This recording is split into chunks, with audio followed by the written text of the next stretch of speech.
अस्सलाम वालेकुम dear listeners, उम्मीद करती हूँ सब ठीक ठाक होंगे और खैरियत से होंगे। तो आज है जी निम्रा अहमद के मुकम्मल नावल जन्नत के पत्ते की 28वीं किस्त। किस्त को एंजॉय करने से पहले वीडियो को लाइक, शेयर और कमेंट करना और चैनल को सब्सक्राइब करना मत भूलिएगा। शुक्रिया। सुबह ऑफिस जाने से कबल वो डाइनिंग टेबल पर जल्दी जल्दी नाश्ता कर रही थी। कल से इसका दिल इतना पुरसुकून था कि कोई हद नहीं। कभी कभी इंसान को अपना बोझ बांट लेना चाहिए, मगर सही बंदे के साथ और सही वक्त पर। नूर बानो, फातिमा करीब ही किचन में खड़ी नूर बानो को हिदायत दे रही थीं। आबदा भाभी और सैरिश दोपहर के खाने पर यहाँ होंगी, तुम लंच की तैयारी अभी से शुरू कर दो। यूँ करना कि जूस का गिलास लबों से लगाते हुए वो ठहर गई। ये आबदा चची और सैरिश के चक्कर इनके घर बढ़ नहीं गए थे।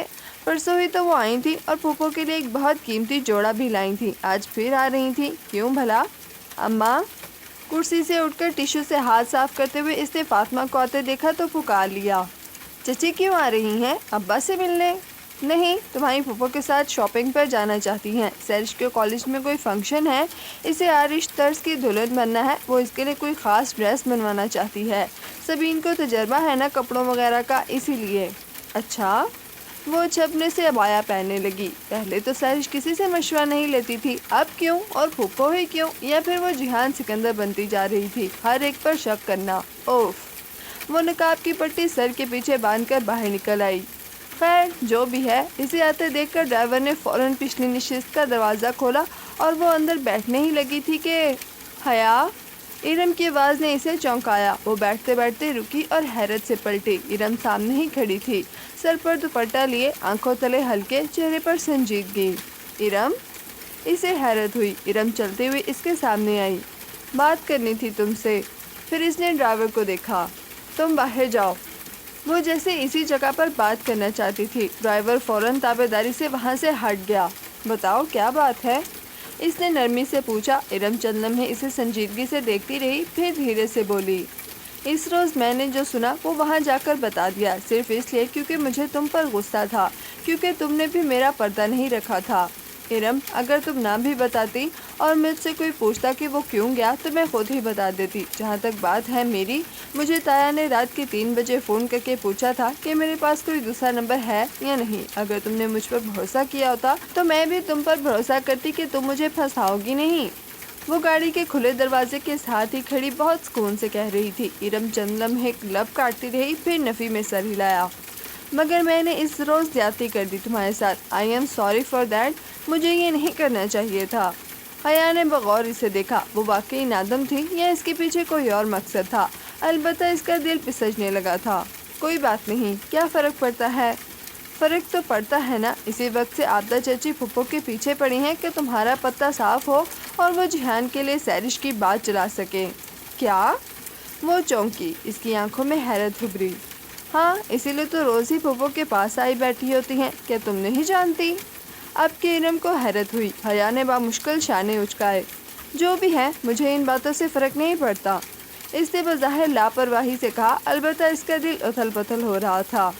मगर खैर। इरम ने गहरी सांस ली। लम्हे भर को वो खामोश रही, फिर बोली, क्या मुझे तुम्हारा फ़ोन मिल सकता है? मुझे एक कॉल करनी है बस।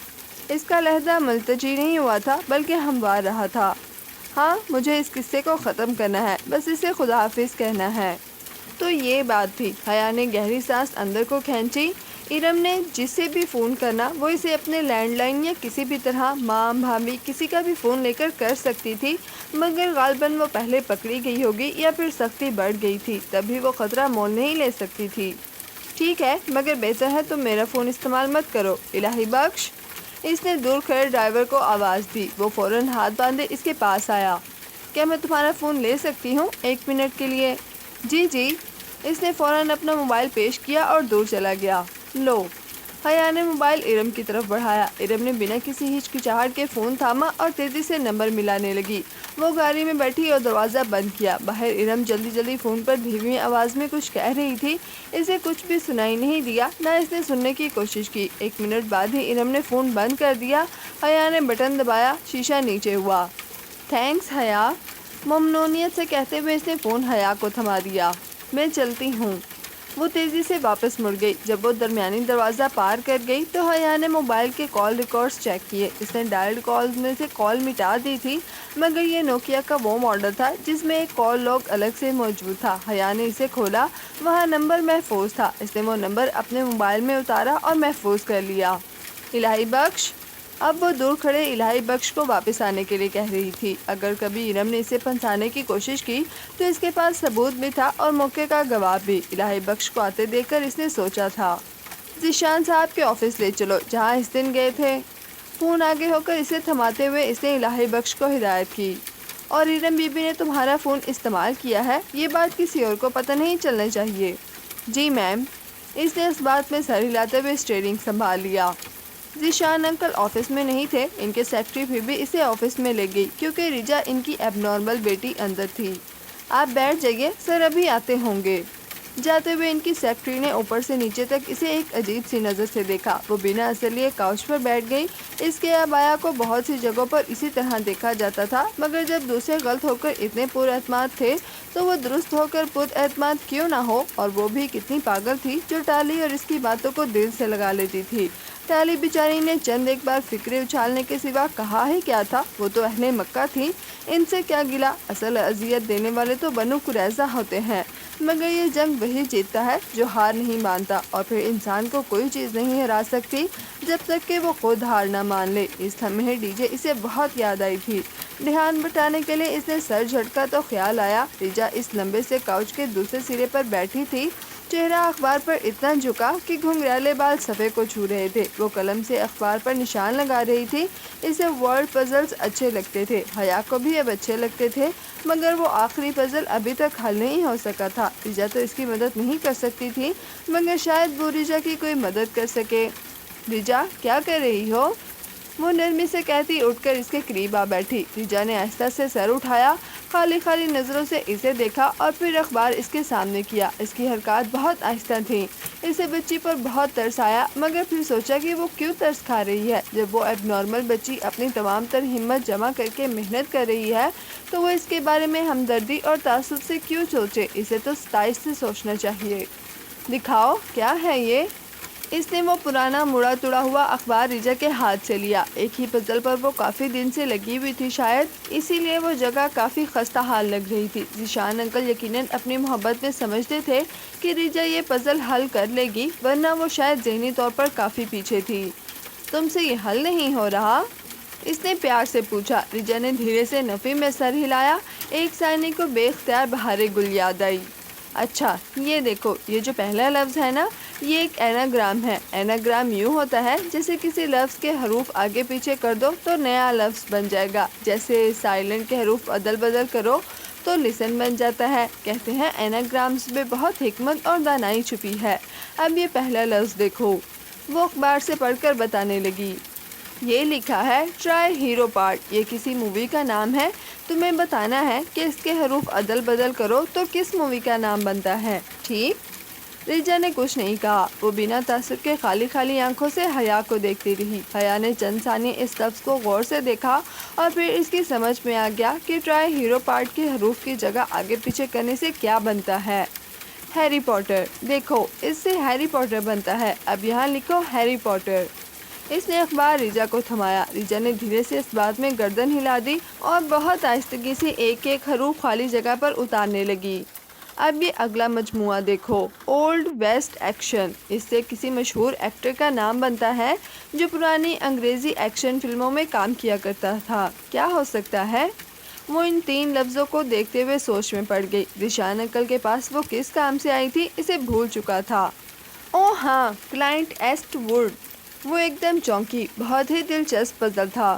ویسے میں تمہیں چیٹنگ کروا رہی ہوں، یہ غلط بات ہے۔ چلو اب باقی تم خود سالو کرو، بس تمہیں ان الفاظ کے حروف کی جگہوں کو عدل بدل کرنا ہے جیسے میں نے کیا تھا، پھر تم نئے الفاظ بنا سکو گی، ٹھیک؟ بات ختم کرنے سے قبل ہی اس کا ذہن اپنے اس آخری پزل کی طرف بھٹک گیا۔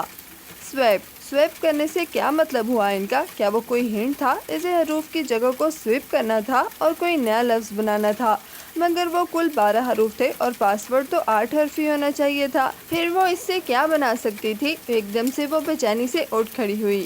ہو سکتا ہے وہ دو الفاظ کوئی ایناگرام ہی ہو۔ ایناگرام کے ذریعے کوڈز لکھنا تو بہت قدیم طریقہ تھا، یہ ہر دور میں استعمال ہوتا رہا ہے۔ فلسفے میں، آرٹ، فکشن، جاسوسی، ہر چیز میں کہیں نہ کہیں ایناگرامز کا ایک کردار ہوتا تھا۔ اسے پہلے یہ خیال کیوں نہیں آیا بھلا؟ فلیش ڈرائیو اس کے پاس پرس میں ہی تھا، مگر اس کو صرف اسے اپنے لیپ ٹاپ میں لگانا چاہیے، اور ابھی وہ کام اسے کرنا تھا۔ ذیشان انکل سے وہ بعد میں مل لے گی، ابھی اسے اپنے آفس پہنچنا تھا جہاں تنہائی میں وہ یہ کام کر سکے۔ باہر سیکرٹری کو بتا کر ریجا کو بائے کہہ کر وہ تیزی سے باہر آئی تھی۔ گاڑی میں ہی اس نے اپنے موبائل سے گوگل آن کیا اور ایک ایناگرام فاؤنڈیڈ ویب سائٹ کھولی تاکہ وہ دیکھ سکے کہ سائٹ سٹور سے کتنے ممکنہ الفاظ بن سکتے ہیں۔ 5483 مجموعات۔ نتیجہ دے کر اس نے گہری سانس لی۔ اب ان میں سے کون سا درست ہو سکتا تھا بھلا؟ خیر، وہ ان تمام الفاظ کو دیکھتی ہے، شاید کچھ مل جائے۔ پہلا مجموعہ تھا پیسٹی پاؤڈرز۔ اسے خفگی سے نفی میں سر ہلایا۔ سو ٹرائس ویپڈ۔ وہ ان عجیب و غریب مجموعات پر سے نظر گزارتی تیزی سے موبائل اسکرین کو انگلی سے اوپر نیچے کر رہی تھی کہ ایک مجموعہ الفاظ پر ٹھہر گئی۔ سٹوری سویپڈ کے حروف کو آگے پیچھے کرنے سے بننے والے یہ دو الفاظ تھے۔ ٹائپ پاس ورڈ۔ اس نے جھپنے سے دہرایا، یعنی کہ پاس ورڈ ٹائپ کرو۔ کیا مطلب؟ اور پھر روشنی کے کسی کوندے کی طرح وہ اس کے دل و دماغ کو روشن کر گیا۔ پاس ورڈ میں پورے 8 حروف ہوتے ہیں۔ ٹائپ پاس ورڈ کا مطلب یہ نہیں تھا کہ وہ کوئی خفیہ لفظ ٹائپ کرے، بلکہ اس کا مطلب یہ تھا کہ وہ لفظ پاس ورڈ ہی ٹائپ کر دے۔ لفظ پاس ورڈ، جو آج بھی دنیا کا سب سے زیادہ استعمال ہونے والا پاس ورڈ ہے۔ لاکھوں ای میل ہولڈرز کا پاس ورڈ آج بھی یہی لفظ پاس ورڈ ہی ہے۔ دنیا کا سب سے کامن، سب سے آسان پاس ورڈ۔ اس نے موبائل بند کیا اور پرس میں ڈالا۔ تیز چلاؤ الہی بخش، وہ بے چینی سے بولی۔ اپنے آفس پہنچنے کی اتنی جلدی اسے پہلے کبھی نہیں ہوئی تھی۔ میں آفس جا رہی ہوں، مگر پلیز میں کسی سے ملنا نہیں چاہتی، سو مجھے کوئی ڈسٹرب نہیں کرے گا، ٹھیک؟ ابا کے سیکرٹری کو حکمیہ لہجے میں کہتے ہوئے وہ آگے بڑھ گئی۔ آفس مقفل کرنے اور نقاب اتارنے کے بعد اس نے لیپ ٹاپ کھول کر میز پر رکھا اور پرس سے مخملی ڈبی نکالی۔ اس کا دل زور زور سے دھڑک رہا تھا۔ اندر سیاہ فلیش ڈرائیو ویسی ہی رکھی تھی۔ اس نے اسے باہر نکالا اور ڈھکن کھول کر ساکٹ میں ڈالا۔ چند لمحوں بعد اسکرین پر 8 چوکٹے اس کے سامنے چمک رہے تھے۔ کی بورڈ پر انگلیاں لگ کر اس نے لمحے بھر کو آنکھیں بند کر کے گہری سانس اندر کو کھینچی اور پھر آنکھیں کھولی۔ اگر وہ غلط ہوئی تو اس فائل کو کھو دے گی، مگر اسے یقین تھا کہ پاس ورڈ ہی وہ لفظ تھا جو اسے اس فائل میں داخل کر دے گا۔ ٹھنڈی پڑتی انگلیوں سے اس نے ٹائپ کیا PASSWORD اور انٹر پر انگلی رکھ دی۔ چند لمحے خاموشی چھائی رہی، پھر ہرا سگنل چمکا۔ ایکسیس گرانٹیڈ، پاس ورڈ درست تھا۔ یا اللہ! وہ خوش ہو یا حیران اسے سمجھ میں نہیں آ رہا تھا، مگر دل کی دھڑکن مزید تیز ہو گئی۔ اسکرین پر اب وہ فائل کھل رہی تھی۔ اس کے لیے جو پروگرام کمپیوٹر نے کھولا وہ ونڈوز میڈیا پلیئر تھا۔ Media player? اس نے جھپنے سے اسکرین کو دیکھا۔ اس کا مطلب تھا کہ وہ فائل کوئی ویڈیو یا آڈیو تھی۔ اس کا پہلا خیال اپنی اور ریڈم کی ویڈیو کی طرف گیا تھا، داور بھائی کی مہندی کی، مگر اسے زیادہ کچھ سوچنے کا موقع نہیں ملا۔ وہ کوئی ویڈیو تھی اور شروع ہو چکی تھی۔ اس کے پہلے منظر پر نظر پڑتے ہی حیات سلیمان کا سانس رک گیا۔ اسے لگا وہ کبھی ہل نہیں سکے گی۔ اللہ اللہ، یہ کیسے؟ وہ سفید پڑتا چہرہ لیے چمکتی اسکرین کو دیکھ رہی تھی۔ جو کام نپٹا کر اسے بہار گل سے نپٹنا تھا وہ کام ابھی نہیں ہوئے تھے، مگر وہ جانتا تھا کہ آج دوپہر سے اچھا موقع اسے حلیمہ عثمان کے گھر جانے کا نہیں ملے گا، اس لیے وہ ادھر آ گیا تھا۔ حلیمہ آنٹی نے دروازہ کھولا تو وہ سامنے ہی کھڑا تھا، سوٹ میں ملبوس، وہی گلاسز، جیل سے پیچھے کیے بال اور عبدالرحمن کے ماتھے کے مخصوص بل۔ عبدالرحمن، آ جاؤ، وہ خوشگوار حیرت سے کہتے ہوئے ایک طرف ہوئیں۔ سفیر کدھر ہے حلیمہ؟ بے تاثر اور سپاٹ انداز میں پوچھتے ہوئے اس نے اندر قدم رکھا۔ یہ تو طے تھا کہ وہ لوگوں کو کبھی بھی ریلیشن شپ ٹائٹل سے نہیں بلایا کرتا تھا، صرف ان کے پہلے نام دیا کرتا تھا۔ ہوٹل میں ہوگا، کال کروں اسے؟ نہیں، آپ اسے کال نہیں کریں گی۔ اور بہارے؟ اس نے یک لفظی استفادہ کیا۔ جتنا حلیمہ عثمان اسے جانتی تھیں وہ بھاپ گئیں کہ وہ بہت برے موڈ میں تھا۔ وہ اندر اسٹڈی روم میں بیٹھی ہے، بہت اداس ہے، انہوں نے ملال سے بتایا۔ شاید اس کا دل نرم کرنے کی کوشش کی۔ حرکتیں جو ایسی ہیں اس کی۔ وہ بے حد غصے سے کہتے ہوئے لمبے لمبے ڈاک بھر کر اسٹڈی روم کی جانب بڑھ گیا۔ بنا دستک کے دروازہ دھکیلا تو کرسی پر بیٹھی بہار گل نے چونک کر سر اٹھایا۔ بھورے گھنگریالے بالوں کی پونی بنائے لمبے فراک میں ملبوس تو واقعی غم زدہ لگ رہی تھی۔ اسے دیکھ کر اس کی آنکھیں چمک اٹھیں۔ عبدالرحمن! وہ کرسی سے اٹھی اور میز کے پیچھے سے گھوم کر سامنے آئی۔ بہارے کا پھول جیسا چہرہ کھل اٹھا تھا۔ بہت اچھا لگتا ہے تمہیں دوسروں کو اذیت دینا۔ وہ اتنے غصے سے بولا تھا کہ وہ وہیں رک گئی، چہرے کی جوت بجھ گئی۔ میں تمہارے لیے کیا نہیں کرتا اور تم بدلے میں میرے مسائل بڑھانے پر تلی ہوئی ہو۔ تم میری دشمن ہو یا دوست؟ اس کی بڑی بڑی بھوری آنکھوں میں نمی اتر آئی۔ تم مجھ سے ناراض ہو عبدالرحمن؟ نہیں، میں تو تم سے بہت خوش ہوں۔ اتنا پیسہ خرچ کر کے اتنی مشکل سے میں نے تمہارے لیے پاسپورٹ بنوایا تھا، نئی شناخت، نیا گھر، نئی زندگی، مگر تم نے اسے جلا دیا۔ وہ اتنی برہمی سے جھڑک رہا تھا کہ کوئی حد نہیں۔ بہار خفگی سے سر جھکائے واپس کرسی پر جا بیٹھی۔ مجھے نیا گھر نہیں چاہیے۔ اگر میں چلی جاتی تو تمہاری مدد کون کرتا؟ میں نے تم سے مدد کا وعدہ کیا تھا نا۔ تمہیں میری ضرورت ہے، میں اس لیے نہیں گئی۔ چند لمحے بعد سر اٹھا کر بہت سمجھداری سے اس نے سمجھایا۔ اچھا، مجھے تمہاری ضرورت ہے؟ وہ استہزائی انداز میں کہتا آیا اور کرسی کھینچ کر ٹانگ پر ٹانگ رکھ کے بیٹھا۔ اب دونوں کے درمیان میز حائل تھی۔ ہاں ہے، میں تمہیں چھوڑ کر نہیں جاؤں گی۔ مجھے ایک بے وقوف بچے کی کسی مدد کی ضرورت نہیں ہے، سنا تم نے؟ مجھے بچہ مت کہو۔ بہارے نے دبے دبے غصے سے اسے دیکھا۔ میں پورے 5.5 سال بعد 15 سال کی ہو جاؤں گی، اور پھر؟ اور تم مجھ سے تب شادی کرو گے نا؟ اس نے ڈرتے ڈرتے پوچھا۔ عائشہ نہ بھی ہو تب بھی اسے لگتا تھا کہ وہ کہیں نہ کہیں سے اسے خفگی سے دیکھ رہی ہے۔ بہار گل! اس نے بیزاری سے سر جھٹکا۔ میں تم سے کبھی بھی شادی نہیں کروں گا، بلکہ جو تم کر رہی ہو اس سے تم مجھے مروا ضرور دو گی۔ نہیں، ایسے مت کہو، میں تمہیں ہرٹ نہیں کر سکتی۔ اس کی آنکھیں ڈبڈبا گئیں۔ مگر تم مجھے ہمیشہ ہرٹ کرتے ہو، تم ہمیشہ مجھ سے جھوٹ بولتے ہو۔ اچھا، کون سا جھوٹ بولا ہے میں نے؟ ذرا میں بھی تو سنو۔ اس کے تیور ویسے ہی لگ رہے تھے، مگر پلکیں سکیڑے اب وہ جس طرح اسے دیکھ رہا تھا، بہارے کو محسوس ہوا وہ دلچسپی سے اس کی بات سننے کا منتظر ہے اور اس کا غصہ بھی ذرا کم ہوا ہے۔ بہت سارے جھوٹ، اتنے تو ادلار میں بگلے نہیں ہیں جتنے جھوٹ تم نے مجھ سے بولے ہیں۔ وہ خفا سے انداز میں مگر ڈرتے ڈرتے کہہ رہی تھی۔ مگر اب مجھے سب پتہ چل گیا ہے۔ مثلاً کیا پتہ چل گیا ہے تمہیں میرے بارے میں؟ بہارے کو لگا وہ ذرا سا مسکرایا تھا، چیلنج دیتی مسکراہٹ، اکساتی ہوئی مسکراہٹ۔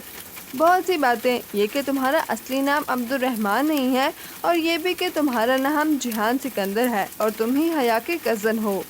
جہان ایک دم ہنس پڑا۔ بہارے کو حوصلہ ہوا، اسے برا نہیں لگا، وہ اسے ڈانٹے گا نہیں، اس کو ذرا تقویت ملی۔ صبر نہیں ہوا عائشہ سے، میں نے اسے کہا تھا کہ جاتے وقت بتائے، اس نے ابھی بتا دیا۔ وہ جیسے بہت محفوظ ہوا تھا۔ اس نے اپنے جاتے وقت ہی بتایا تھا۔ تم بہت جھوٹ بولتے ہو عبدالرحمن۔ بہارے نے خفگی سے اسے دیکھا تھا۔ اور یہ بات تم نے کتنے لوگوں کو بتائی ہے؟ وہ کرسی سے اٹھتے ہوئے بولا۔ اس کے تاثرات اب تک ہموار ہو چکے تھے، نہ غصہ تھا نہ محفوظ سی مسکراہٹ۔ کسی کو نہیں، پرومس۔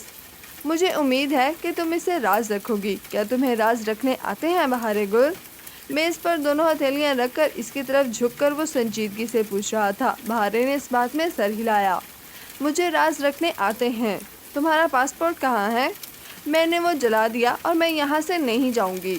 اس کی تھوڑی دیر قبل ہنسنے کا اثر تھا جو وہ نروٹھے انداز میں بولی تھی۔ میں تمہارا نیا پاسپورٹ جلد بھجوا دوں گا اور تمہیں جانا پڑے گا کیونکہ میں بھی یہاں سے جا رہا ہوں۔ وہ واپس سیدھا ہوا۔ کدھر؟ ہمارے ساتھ؟ اس کا چہرہ چمک اٹھا۔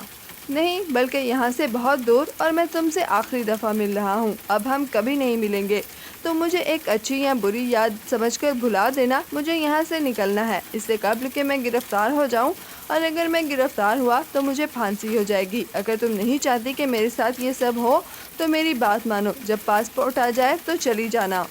وہ بے تاثر لہجے میں کہہ کر جانے کے لیے مڑا۔ مگر تم کہاں جا رہے ہو؟ وہ پریشانی سے کہہ اٹھی۔ جہان نے گردن موڑ کر اسے دیکھا۔ میں جہاں بھی جا رہا ہوں اس بارے میں تمہیں عائشہ آنے یا پاشا بے کو نہیں بتا سکتا، اس لیے یہ سوال مت کرو۔ کیا تم نے کسی کو نہیں بتایا کہ تم کہاں جا رہے ہو؟ وہ آنسو روکنے کی کوشش کرتے ہوئے بامشکل بول پائی تھی۔ میں نے آنے سے کچھ دن پہلے حیا کو بتایا تھا۔ اسے معلوم ہے کہ میں کدھر جا رہا ہوں۔ اسے راز رکھنے آتے ہیں۔ वो कहकर दरवाज़ा खोलता बाहर निकल गया। बहार गुल भाग कर बाहर आई। भीगी आंखों से इसने अपने अब्दुर्रहमान को बैरूनी दरवाज़ा पार करते देखा। ये ख्याल कि वो इसी आखिरी दफ़ा देख रही है बहुत अजियतनाक था। आंसू टिप टिप इसके चेहरे पर लुढ़कने लगे। आज पहली दफ़ा इसे यकीन आया था कि वो आखिरी दफ़ा अब्दुर्रहमान को देख रही है, मगर बहुत जल्द वो गलत साबित होने वाली थी। स्क्रीन की रोशनी इसके सफ़ेद पड़ते चेहरे को भटका रही थी। वो सांस रोके यकटिक इस मंजर को देख रही थी जो इसके सामने चल रहा था। वो एक कमरे का मंजर था। नफासत से बना बेड, खिड़की के आगे गिरे पर्दे। कैमरा किसी ऊंची जगह पर रखा था क्योंकि इसे सामने राइटिंग टेबल की खाली कुर्सी नजर आ रही थी। कैमरा यकीनन कंप्यूटर मॉनिटर के ऊपर रखा गया था। मॉनिटर नजर नहीं आ रहा था, मगर वो जानती थी कि यहाँ कंप्यूटर ही रखा होता है। वो कमरा पहले कई बार देख चुकी थी। कमरे ने इसे नहीं चौंकाया था, इस शख्स ने चौंकाया था जो अभी अभी कुर्सी पर आकर बैठा था। मैं उम्मीद करता हूँ मादाम, आप वो पहली और आखिरी शख्सियत होंगी जो इस फाइल को खोल पाएंगी। इसके हाथ में मूंगफली का पैकेट था जिसे खोलते हुए वो मुखातिब था। किससे? यकीनन हया से। वो सांस रोके इसे देखे गई। मेरा नाम जिहान सिकंदर अहमद है। बहुत पुरसुकून से अंदाज में गोया इसे देखते हुए वो कह रहा था। मेजर जिहान सिकंदर अहमद। अहमद मेरे दादा का नाम था और यही मेरा सरनेम है। मैं जानता हूँ तुम ये समझती हो कि मैं यानी मेजर अहमद पिंकी था। ऐसा नहीं है, मैं पिंकी नहीं था। बात करने के साथ साथ वो थोड़ी थोड़ी देर बाद मूंगफली निकालकर मुंह में रखता था। वो बुद्ध-बनी इसे देख रही थी बिना पलक झपके, दम साधे। चंद लम्हे ठहर कर वो बोला, मैं डोली था, याद है तुम्हें? वो ज़रा सा मुस्कुराया था। गेम जीतने के बाद किंग मेकर की मखसूस मुस्कुराहट। वो इसे नहीं जानती थी, नहीं पहचानती थी। एक चौथे नाम से भी तुम मुझे जानती हो, अब्दुर्रहमान पाशा, होटल ग्रैंड का मालिक, एक बुरा आदमी। वो गोया सांस लेने के लिए रुका, फिर नफ़ी में सर हिलाया। मैं बुरा आदमी नहीं हूँ, ना ही कभी था। मैं चाहता था कि तुम मुझे खुद तलाश करो, तुम मुझे खुद ढूंढो, मुझे डिस्कवर करो। बहुत बार मैंने तुम्हें बताने की कोशिश की, मगर तुम नहीं समझ सकी, तो मैंने चाहा कि मैं तुम्हें खुद बता दूँ। वो अब टेक लगाकर कुर्सी पर बैठा जैसे याद कर कर के सोच सोच कर बोल रहा था। इसकी निगाहें दूर किसी गैर मरई नुक्ते पर जमी थीं। वो बिल्कुल सांस रोके दम साधे इसे देख रही थी। ये इसकी ज़िंदगी का सबसे बड़ा सरप्राइज़ था। मैंने तुम्हें सब कुछ डायरेक्टली इसलिए नहीं बताया क्योंकि मैं कभी इतनी आसानी से इतने साफ लफ्ज़ों में किसी को कुछ नहीं कहा करता।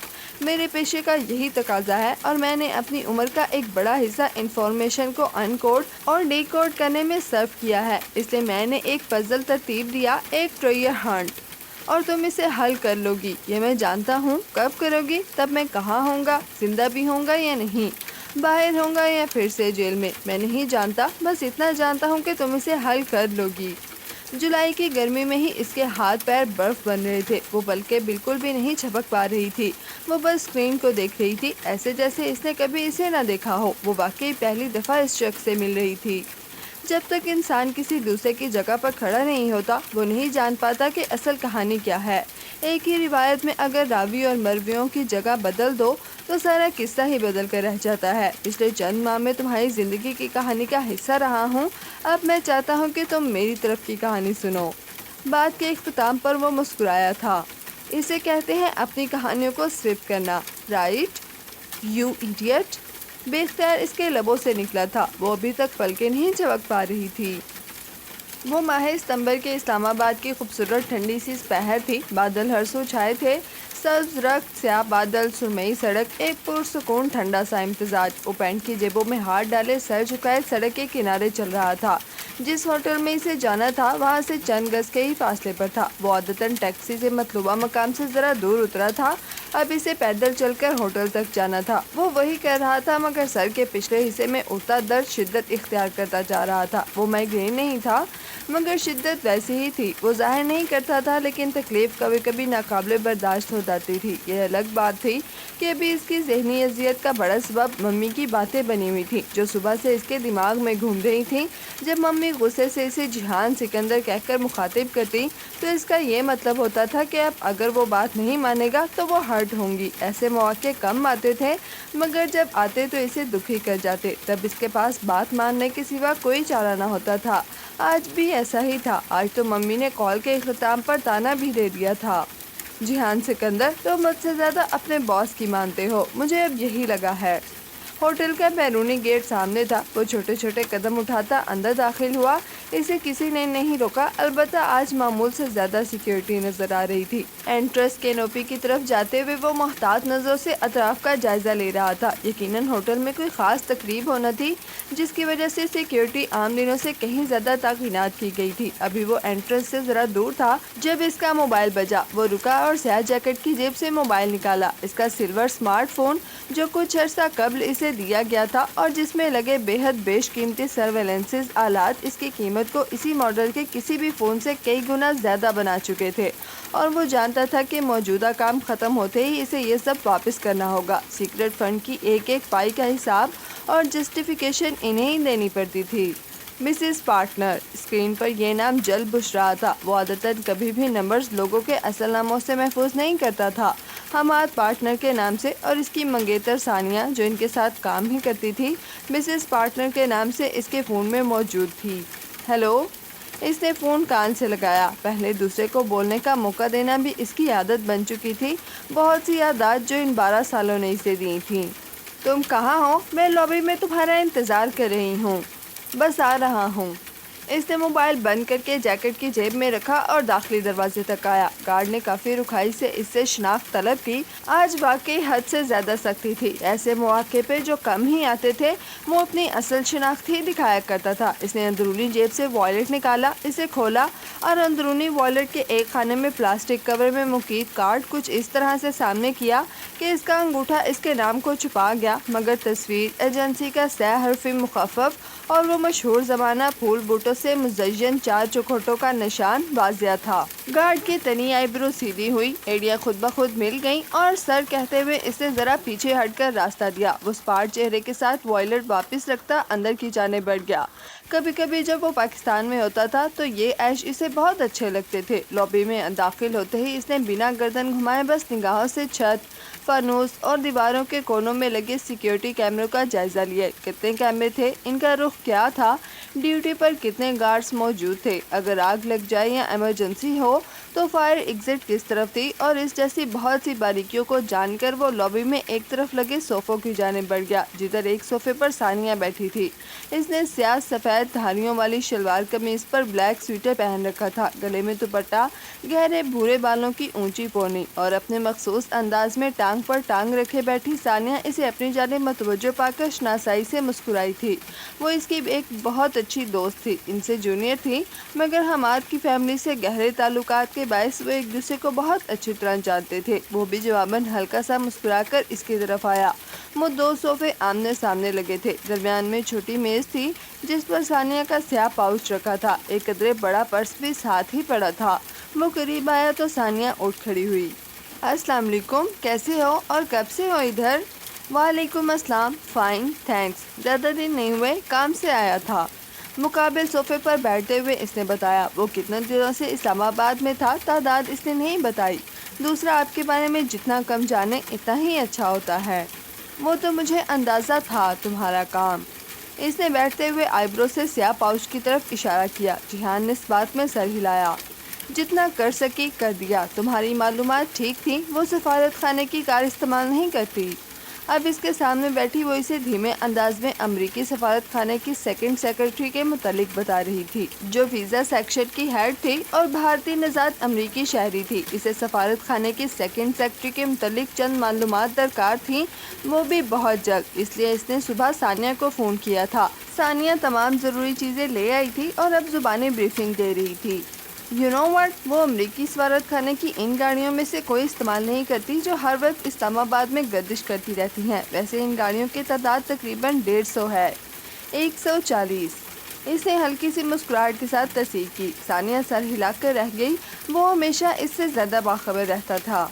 बहरहाल वो इनमें से किसी गाड़ी पर सफ़र नहीं करती, क्योंकि इसने किसी को कहते सुना था कि अगर इन 140 गाड़ियों में से किसी एक का दरवाज़ा भी खुले तो एम्बेसी को खबर हो जाती है। इसीलिए इसे एम्बेसी की गाड़ियों से चिढ़ है, और ये भी कि इनकी इतनी सिक्योरिटी डीसी में नहीं होती जितनी इस्लामाबाद में होती है। इसके बावजूद अमरीकी सफारतकार खुद कह कर अपनी पोस्टिंग इस्लामाबाद में करवाते हैं। कराची से भागते हैं, मगर इस्लामाबाद तो इनके लिए जन्नत है। चंद मिनट वो दोनों सफारत खाने की बातें करते रहे, नाम लिए बगैर बेज़रर सी बातें। फिर लम्हे भर को जब वो दोनों खामोश हो गए तो सानिया ने मौजू बदल दिया। कोई और काम भी है इस्लामाबाद में? इसने सरसरी सा पूछा, मगर वो जानता था वो किस तरफ इशारा कर रही थी।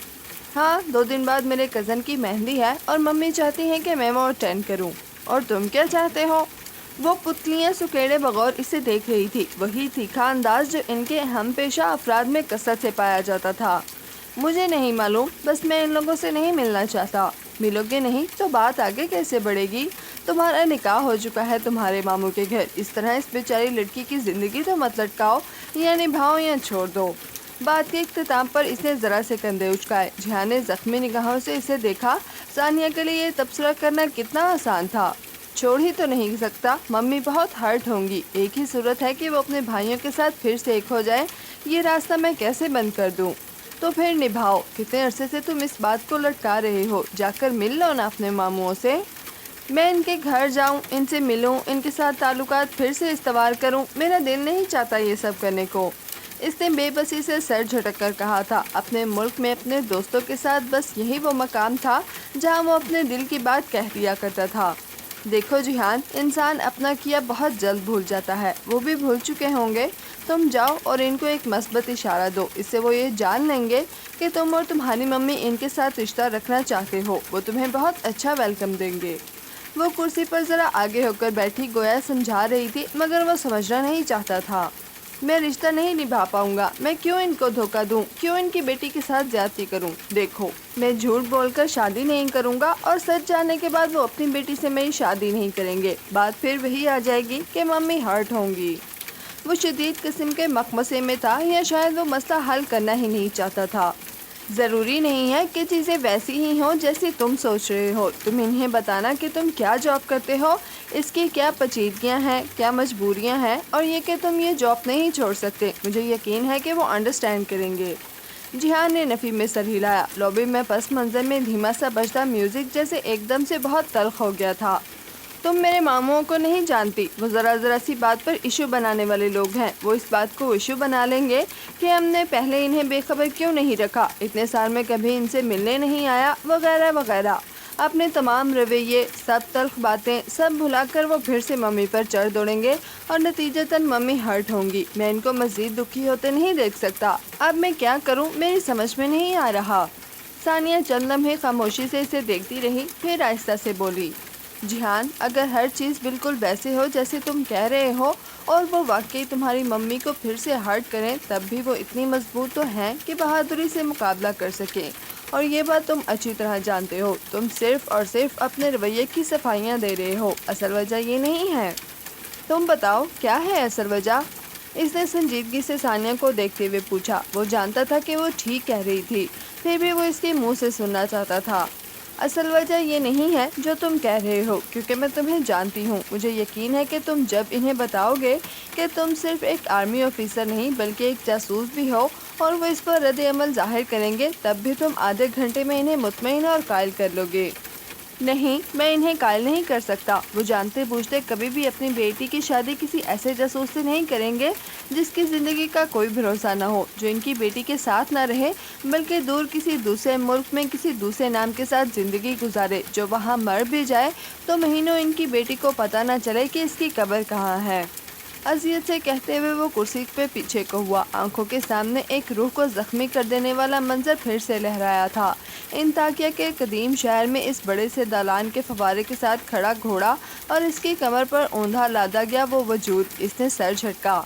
ऐसी कोई बात नहीं है, ये असल वजह नहीं है। तुम्हें पता है तुम्हारा मसला क्या है? कदरे खफकी से कहती वो बाहम मिली मुठियाँ मेज़ पर रखती आगे हुई। तुम अपने मामुओं से डरते हो। ऐसी कोई बात नहीं है। बेजारी से हाथ झिलाकर वो दूसरी तरफ देखने लगा। ऐसी ही बात है। तुम अपने एहसास कमतरी से अभी तक छुटकारा नहीं पा सके कि वो तुम्हें तुम्हारे अब्बा का ताना देंगे और तुम इनके सामने सर नहीं उठा सकोगे। कम ऑन जिहान, अब इस चीज़ से बाहर निकल आओ। जिहान ने जवाब नहीं दिया। वो गर्दन ज़रा सी मोड़े दाएं तरफ देखता रहा। مجھے حیرت ہوتی ہے کبھی کبھی تم پر، اتنا قابل آفیسر، اتنا شاندار ٹریک ریکارڈ، ایجنسی کے بہترین ایجنٹس میں سے ایک، پھر بھی اپنے اندر کی احساس کمتری سے تم نہیں لڑ سکے۔ تم اپنے ابا کے کسی جرم میں شریک نہیں رہے ہو جیحان۔ جیحان اس کی بات نہیں سن رہا تھا، وہ اس کی طرف متوجہ نہیں تھا، وہ کہیں اور دیکھ رہا تھا۔ ثانیہ نے اس کی نگاہوں کے تعاقب میں دیکھا۔ لابی کے دوسرے کونے میں دو لڑکیاں صوفوں پر بیٹھ رہی تھیں، ایک نیلے لباس میں تھی اور دوسری سیاہ میں۔ سیاہ لباس والی لڑکی دراز کر تھی ذرا، جس نے سیاہ لمبے بال آگے کندھے پر دائیں طرف کو ڈالے ہوئے تھے، کافی خوبصورت تھی۔ صوفے پر بیٹھتے ہوئے اس نے دوسری لڑکی کے ہاتھ سے کینڈی پکڑی اور منہ میں رکھی۔ دوسری لڑکی ساتھ ہی کچھ کہے جا رہی تھی۔ جیحان، ثانیہ نے اسے پکارا۔ وہ ذرا چونک کر اس کی طرف متوجہ ہوا۔ کیوں دیکھ رہے ہو ایسے؟ یہ پاکستان ہے۔ وہ خجل ہوا، نہ شرمندہ، بلکہ دوبارہ ان دو لڑکیوں کو دیکھا۔ ثانیہ، یہ بلیک کپڑوں والی میری بیوی ہے۔ اوہ اچھا۔ ثانیہ تجربے اور ذہنی پختگی کے اس درجے پہ تھی کہ بنا چونکے سنجیدگی سے اس بات میں سر ہلایا۔ اچھی ہے، تم نے بلایا ہے اسے؟ نہیں، میں تو خود اسے دیکھ کر حیران ہو رہا ہوں۔ اس نے لا علمی سے شانے اچکائے۔ آر یو شیور یہ وہی ہے؟ ہاں، میں نے اس کی پکچرز دیکھ رکھی ہیں۔ ثانیہ نے اب کے ذرا احتیاط سے گردن پھیر کر اسے دیکھا۔ سیاہ لباس والی لڑکی کو جیسے میچیں لگی تھیں۔ کینڈی غالباً مرچ والی تھی۔ اس کی آنکھوں میں پانی آ گیا تھا اور ناک سرخ پڑ گئی تھی۔ وہ جیسے خفگی سے ساتھ والی کو ڈانٹنے لگی جو ہنس رہی تھی۔ کیا وہ تمہیں پہچان لے گی؟ معلوم نہیں، میں تصویروں کے معاملے میں احتیاط برتتا ہوں، سو شاید نہیں۔ وہ بہت غور سے دور بیٹھی لڑکی کا سرخ پڑتا چہرہ دیکھ رہا تھا۔ اتنی نزاکت؟ اسے مایوسی ہوئی تھی۔ یہ یہاں کیا کر رہی ہے؟ وہ جیسے خود سے بولا۔ پتہ کروں؟ ثانیہ کی بات پر اس نے اس بات میں سر کو جنبش دی۔ وہ اٹھ گئی۔ اسی وقت سیاہ لباس والی لڑکی کلائی پر بدی گھڑی دیکھتی اٹھی تھی۔ انہیں شاید کہیں پہنچنا تھا۔ یہ کہاں پڑھتی ہے؟ ثانیہ نے جاتے ہوئے پوچھا تھا۔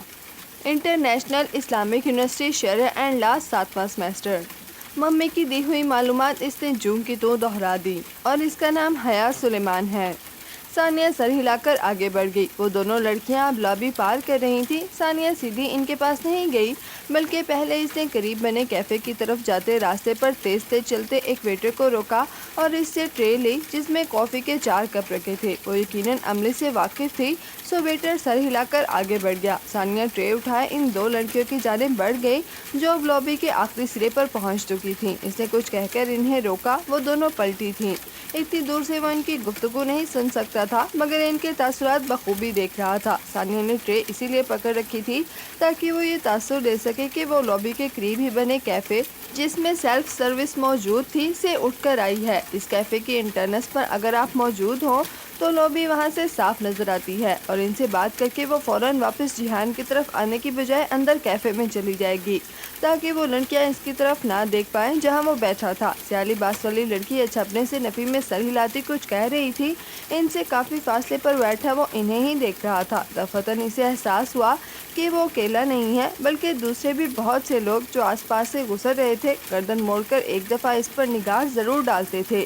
اس نے قدرے بے چینی سے پہلو بدلا۔ اسے کیا برا لگا تھا وہ فیصلہ نہ کر سکا۔ چیریٹی لنچ ہے کوئی، اسی لیے ادھر آئی ہے۔